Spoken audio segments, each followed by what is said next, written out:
하나님 말씀은 시편 9편입니다. 1절부터 마지막 절까지 한 편 전체를 다 읽겠습니다. 내가 전심으로 여호와께 감사하오며 주의 모든 기이한 일들을 전하리이다. 내가 주를 기뻐하고 즐거워하며 지존하신 주의 이름을 찬송하리니 내 원수들이 물러갈 때 주 앞에서 넘어져 망함이니이다. 주께서 나의 의와 송사를 변호하셨으며 보좌에 앉으사 의롭게 심판하셨나이다. 이방 나라들을 책망하시고 악인을 멸하시며 그들의 이름을 영원히 지우셨나이다. 원수가 끊어져 영원히 멸망하여 싸우니 주께서 무너뜨린 성읍들을 기억할 수 없나이다. 여호와께서 영원히 앉으시며 심판을 위하여 보좌를 준비하셨도다. 공의로 세계를 심판하시며 정직으로 만민에게 판결을 내리시리는도다.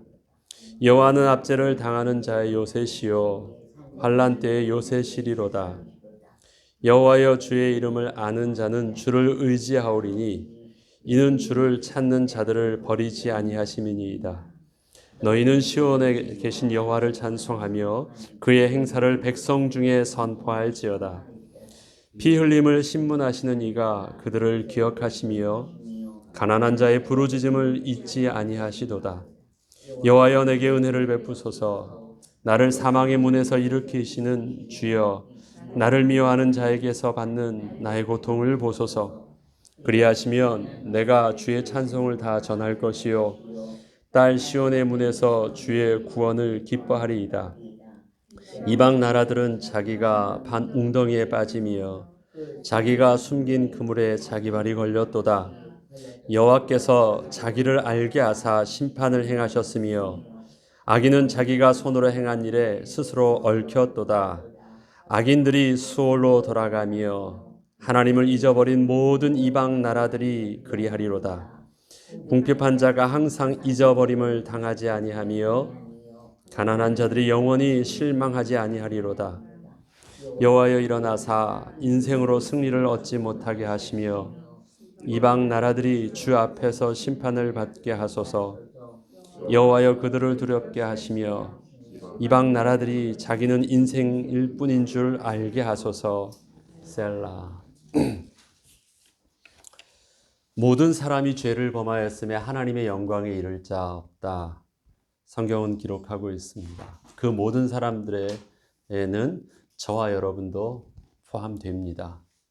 구원받은 하나님의 백성도 결국 이 땅에서의 우리의 삶은 한 번 죽는 것은 사람에게 정하신 것이요 그 외에는 심판이 있는 우리의 육신은 반드시 삶과 죽음에 이르는 과정을 겪고 있는 것이 바로 인생입니다.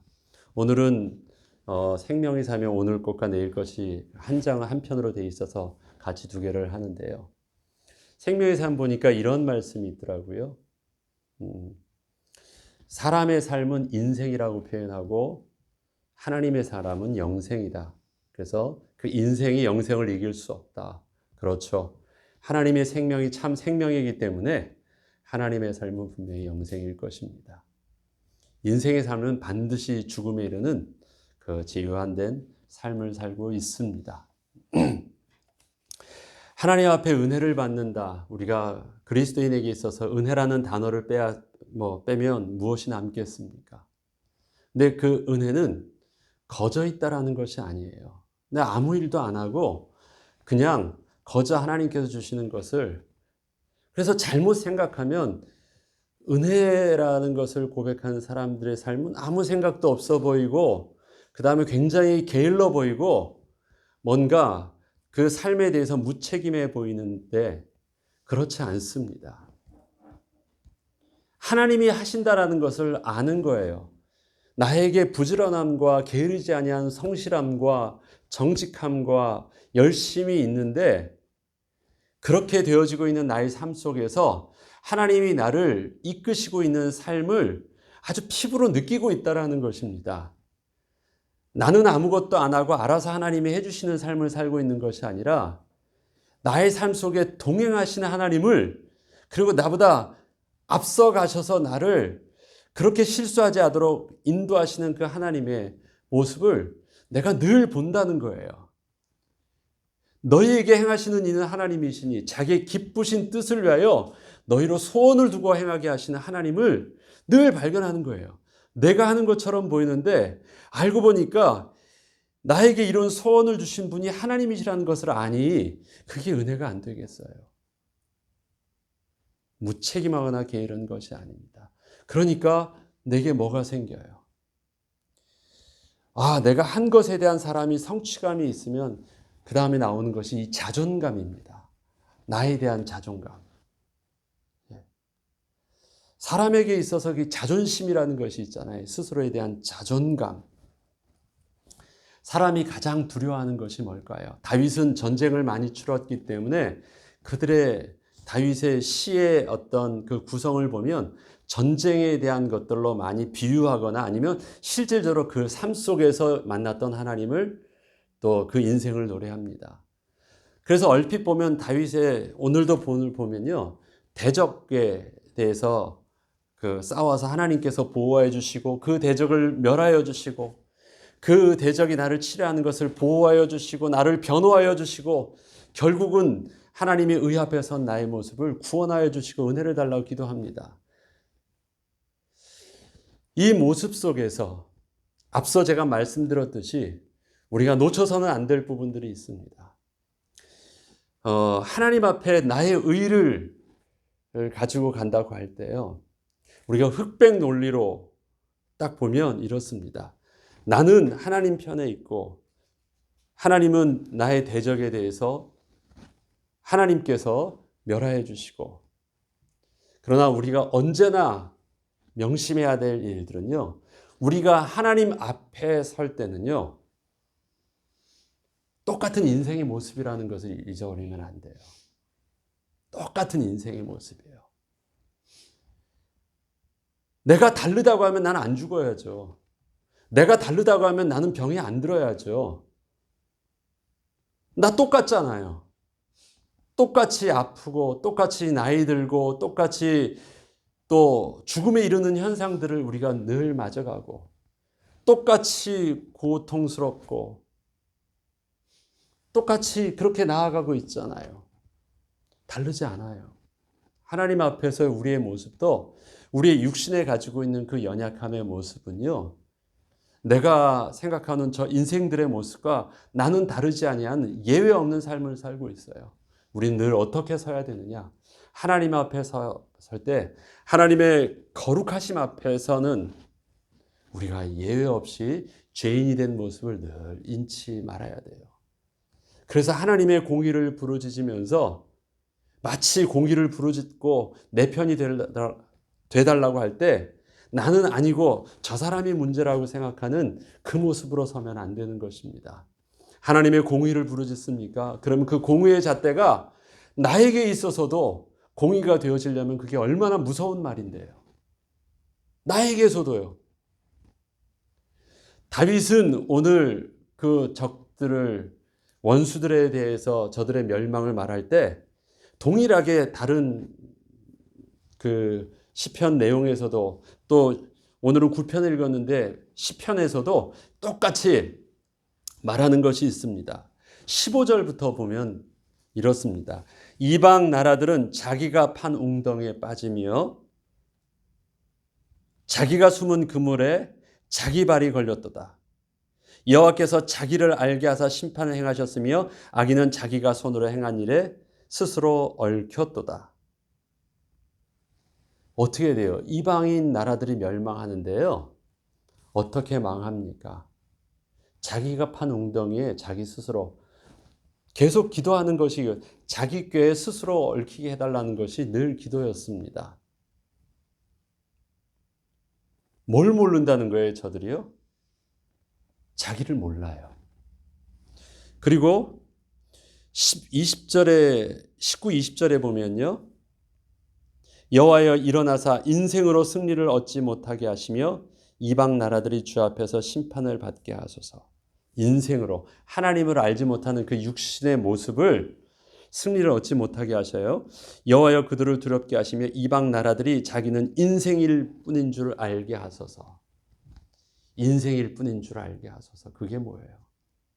영어 표현은 보니까 모터리 써 있더라고요. 그냥 죽음에 이르는 것. 그게 인생이에요.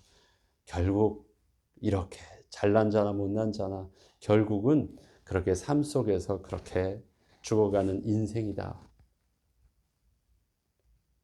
그 한계는 내가 모든 것을 다 얻을 수 있는 것처럼, 내가 한번 대통령이 되고 아니면 어떠한 높은 위치에 서는 것을 위해서 죽도록 평생을 위해서 막 싸우지만, 그래서 모든 것 다 포기하고 다 하는 것처럼 보이지만, 그렇게 정신없이 달려가는 사람들을 보면서 뭘 하잖아요. 아유, 저기서 한 2년 후면은, 한 3년 후면, 한 4년 후면 그냥 내려올 텐데, 그것도 모르고 하나님 그냥 인생임을 알게 해주세요. 아무것도 아닌 것들. 우리 그걸 보잖아요. 지금 다윗이 그걸 말하고 있는 거예요. 저들의 인생임을 알게 하옵소서. 얼마나 지금 저들이 치밀하게 계획을 하고 얼마나 그것을 얻으려고 하고, 다윗의 노년을 제가 새벽에 다시 한 번 더 찾아봐서 읽어봤어요. 사무엘하, 역대하, 열왕기상 다 봐도 다윗의 노년을 보니까 어떻게 해요? 자기 압살롬의 반역 때 자기와 함께 했던 아비아들 제사장이 있어요. 아비아달이 있습니다. 그런데 압살롬이 죽고 그의 아들 아도니아가 압살롬과 거의 비슷한 그 외모와 그 훌륭함을 가지고 있는 그 아도니아가 또 아버지를, 더 늙은 아버지의 모습이 아무것도 할 수 없는 모습을 보면서, 그 아버지가 자기의 몸도 차가지고 안 되니까 수냄 여인 아비삭을 몸에 대고 그 열기로 의지하고 있는 자 아니에요. 그냥 젊은 여인을 맞이한 게 아니에요. 자기의 몸이 혼자 감당할 수 없어서 그 여인을 따뜻하게 그냥 품고 있는 거예요. 육적인 어떤 그게 아니라, 그 모습을 보니까 자기의 와서 도와줬던 그 아비아달도 반역을 하고 아도니아를 따라가요. 그러니 아들도 아버지를 반성하고, 그 형이 그렇게 죽는 것을 봤는데도, 압살롬이 죽는 것을 봤는데도 또 그러고 있고, 자기의 그 충신이었던 자도 또 그러고 있고, 다 그러고 있는 것을요 봐요. 다윗은 뭐 하고 있어요? 사실 지금 다윗은 아무것도 하지 못하고 있는 상황이에요. 그런 걸 계속 봅니다. 그런데 뭘 봅니까? 그 영광이 오래가지 못하는데, 다윗이 보았잖아요. 사울의 영광을 보았고, 그 앞에서 자기를 욕했던 그 많은 사람들의 그 영광들이 어떻게 결말지는 것들도 보았고, 하나님께서 자기를 어떻게 다윗은 만만히 하시면서 쓰는 영광도 보았고, 그러다가 자기도 부끄러움 속에서 땅 밑까지 내려가는 수렁에서 슬퍼하는 것도 보았고, 그 가운데 하나님 존귀한 자로, 가장 존귀한 자로 영화스럽게 서는 것도 보았고, 그러다 그것도 또 빼앗겨가지고 또 도망가서 맨발로 도망가는 자기의 모습, 하나님의 은혜 가운데 다시 회복시켜주고, 이 삶들을 쭉 보니까 그것이 인생은 그냥 그렇게 되는 거구나. 다 자기 꾀 속에서 뭔가로 자기가 취할 수 있는 것처럼 보이지만 다 취할 수 있는 것 아니고, 자기가 똑똑한 것처럼 보이지만 결국 자기의 그 몸부림이 자기를 망하게 해서 자기 꾀에 망하는 것을 다 봅니다. 건들지 않아도 돼요. 막 방어하려고 하지 않아도 결국은 시간 되니까, 그렇게 막 소나기처럼 내게 오던, 그렇게 쏘아붙이던 그 사람들도 결국 가는 것을 다 본 것입니다. 인생에 대한 모습을 보면서, 그래서 저런 모습을 보면서 다윗이 하나 알게 된 자기의 모습이 있어요. 인생의 모습, 그건 무엇입니까? 하나님을 의지하지 않으면 안 되는 가장 연약한 자의 모습임을 알고 있는 것입니다. 그래서 자기의 모습을 가난한 자의 부르짖음으로 표현하고 있습니다. 11절에는 하나님께서는 가난한 자의 부르짖음을 잊지 않는다. 여기 가난한 자는 단순히 그 물질이 없는 자만을 말하는 것이 아닙니다. 육신적으로 아무것도 할 수 없는 무능력한 자를 말하는 것입니다. 가난한 자. 그 당시에 사회적으로 가난한 자 어떻습니까? 돈만 없는 자예요? 아무것도 할 수 없는 자예요. 젖먹이와 어린아이 같은 자가 어떤 자예요? 무능력한 자예요. 그게 자기의 실존이라는 것을 알아요.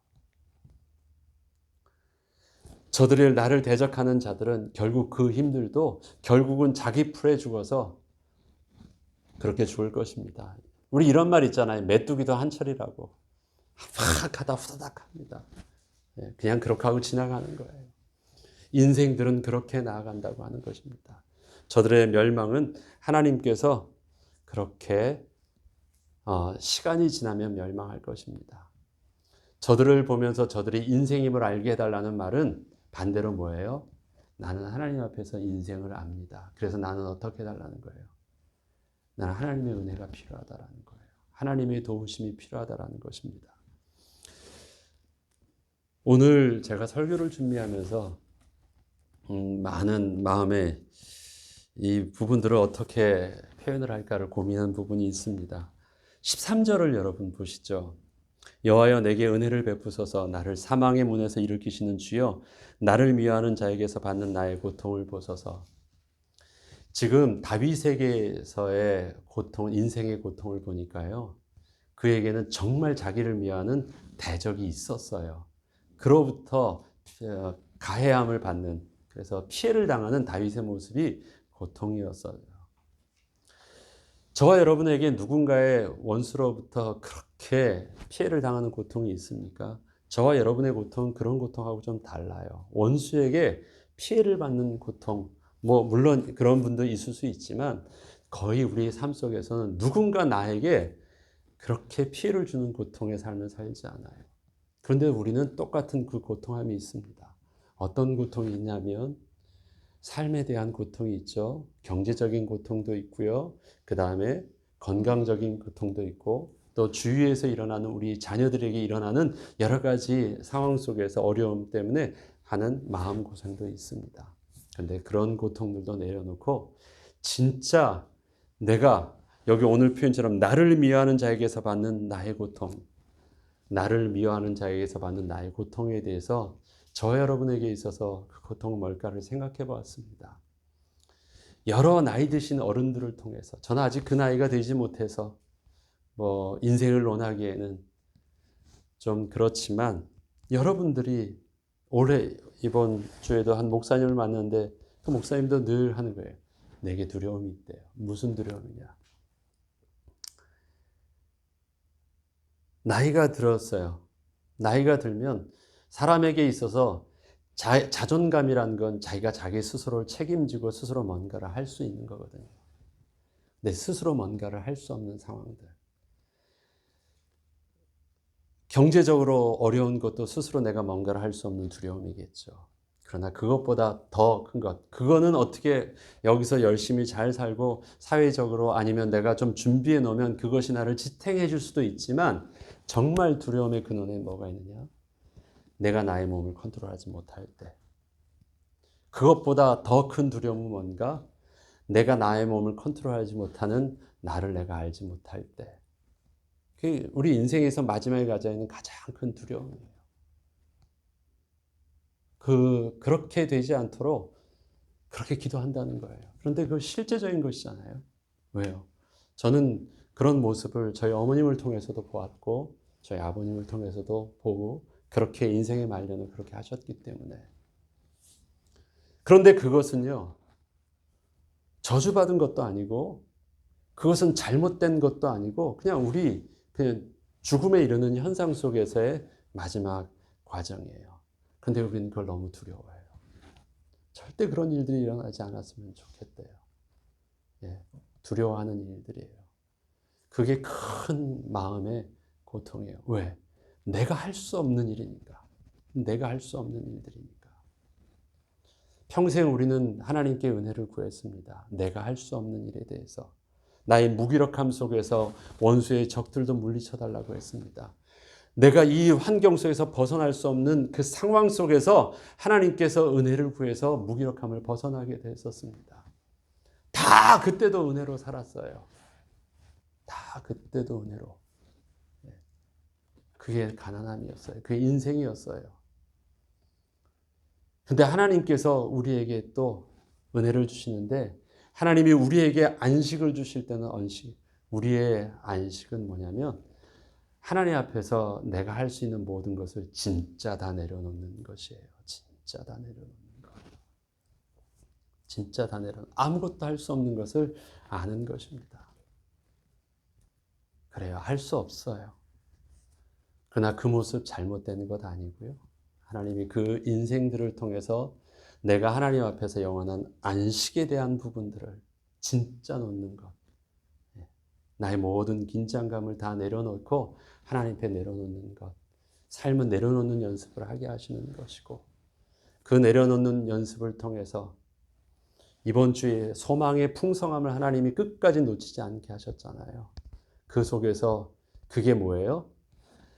이 약속을 유업으로 받은 자들에게 내려놓는 우리의 모습조차도 무엇이 되게요? 소망의 풍성함으로 약속의 유업이 전달되질 수 있도록 놓는 것이에요. 잘못되지 않았어요.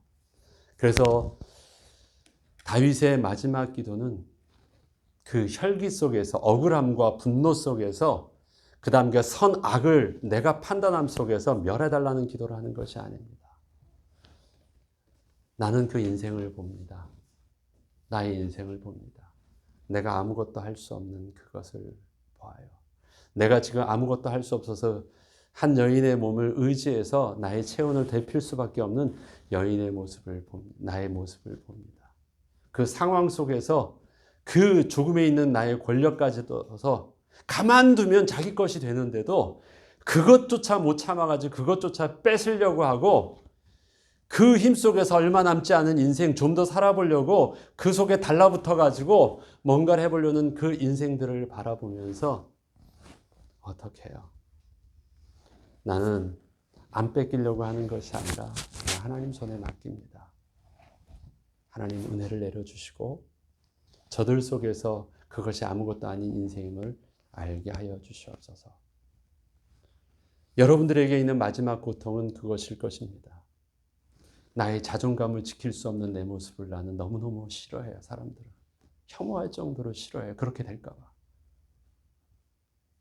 그런데 그게 여러분들의 가장 큰 고통이 되지 않도록 우리 기도해야 됩니다. 하나님이 내려놓는 것입니다. 또 이렇더라고요. 우리 평생 장애를 가지고 있던 우리 자녀를 둔 부모님은 늘 마음이 있대요. 내가 내 아들보다, 내 딸보다, 내 사랑하는 이보다 늦게 갈 수 있도록. 왜? 혼자 할 수 없으니까. 그 마음이 뭐예요? 그 부모된 마음이 이 자녀에 대해서 그 장애를 지금 문제 있다 미워하고 그것이 아니에요. 끝까지 사랑해달라는 말이잖아요. 근데 인생이 그 인생을 향하여 할 수 있는 마지막 소원은 늦게 죽는 거잖아요. 근데 앞서 말씀드렸던 인생의 일, 사랑하시는 영생의 하나님께서 우리를 부르실 때는 괜찮다고 하시는 거예요. 하나님의 마음이 나의 세상적 가치 속에서 나에 대한 하나님의 열심들이 바뀌지 않습니다. 하나님의 입장이 바뀌지 않아요. 내가 갓난아기 때도 하나님께서 나를 돌보하셨고, 나의 가장 어려운 상황 속에서도, 무기력한 상황 속에서도, 원수에 눌린 상황 속에서도, 아니 내가 아무것도 할 수 없는 나의 자신이 누군지도 모르는 의지 없는 상황 속에서도 하나님은 여전히 뭐예요? 나를 붙들고 계세요. 그게 부모의 마음입니다. 걱정하지 마세요. 그러실 수도 있어요.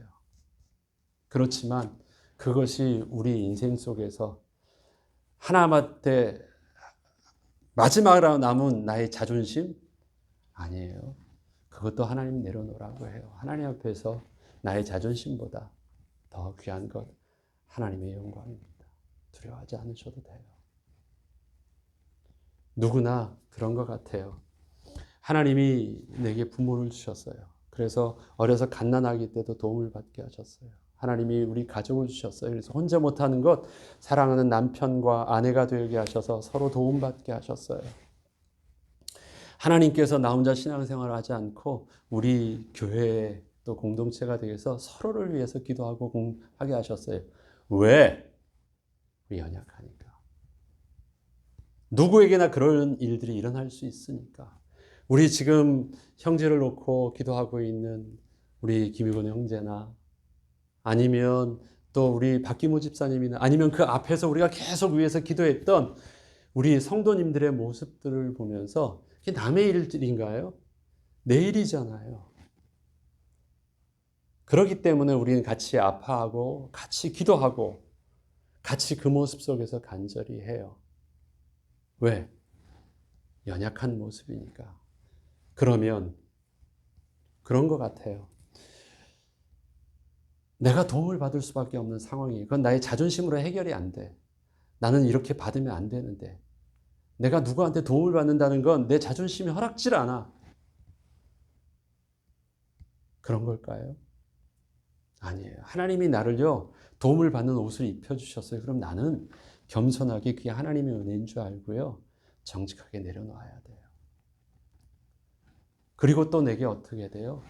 하나님이 내 다른 형제의 손을 붙잡아 줘야 될 하나님이 위치에 있게 하셨어요. 그러면 그것도 하나님의 은혜인 줄 알고 섬기는 거예요. 그래서 우리가 되게 한 거예요. 그래서 이 아이의 엄마가 되게 하고 이 아이의 아빠가 되게 한 거고, 그래서 이 교회에 이런 성도가 되게 한 거고, 그래서 이 남편의 아내가 된 거고, 이 아내의 남편이 되게 하신 거예요. 그냥 그 모습 안에서 하나님이 주신 은혜들을 겸손하게 누리는 것입니다. 그러다가 내가 연약하게 하셨으면, 하나님 이제는 나도 의지해야 되는 위치에 있게 하셨거든요. 그럼 겸손히 내려놓으면 돼요. 그리고 이 땅에서 의지하고, 혹시 의지할 자도 인생이기 때문에 그의 연약함 속에서 내 부모는 나를 버렸어도 나를 버리지 않냐, 하나님 앞에 나를 어떻게 할 줄 아는 거예요? 맡기는 거예요. 맡기는 거예요. 그게 우리가 해야 될 우리 인생에 대해서 정직하게 나를 인정하고 사랑하는 것입니다. 예.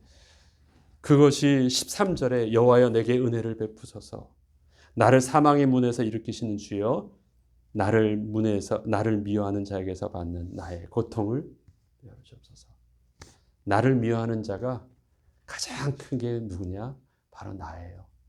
나에 대해서 용서해 달라는 것은요, 책임질 수 없는 그 나의 인생을 바라보면서 두려워하지 말라는 말로 저는 여러분들에게 해석드리고 싶어요. 내려놓으세요. 언제 죽을 것 우리 내일 모르더라고요. 제가 지지난주에 급하게 병원을 갔어요. 몇 반을 이제 어깨에 한 4반을 꼬매는 일들이 있었는데, 그냥 자동차 밑에 바라보고 사진 하나 찍으려다가 그 플레이트에 다쳤습니다. 그런데 가면서 주일날 저녁에 병원을 가게 됐는데, 무슨 생각을 했냐면, 내가 5분 전에도 내가 이 병원에 갈 생각을 해보질 않았어요. 그런데 내가 가면서 내가 병원에 가서 지금 갑자기 병원을 찾고 있고 뭐하고, 모르는 거예요. 전혀 몰라요. 어떻게 될지 뭘 알아요. 그냥 하나님이 오늘 주시는 그 인생 속에서의 그 안식은요, 어떻게 될까? 아니에요. 내려놓으셔도 내가 할 수 없으니까 나를 사랑하는 나의 아내와 나의 자녀들이, 우리 부모님이 그렇게 안 하셨는데도요, 부모님 외롭지 않으셨어요. 왜? 그의 아내가 있었고 그의 자녀들이 있었고 다 있어요. 괜찮아요. 한 가지를 여러분들이 가지고 있는 그 자존심 때문에 그래요. 자존감 때문에. 내 평생 나는 이렇게 올곧하게 나는 나를 잘 지켰는데, 이러한 모습 속에서 부끄러운 모습들을 나는 보여주기 싫다. 그것도 나 하나만 남아있는 나의 죄성 속에서 놓지 못하는 나의 미련이에요. 그렇지 않아도 돼요.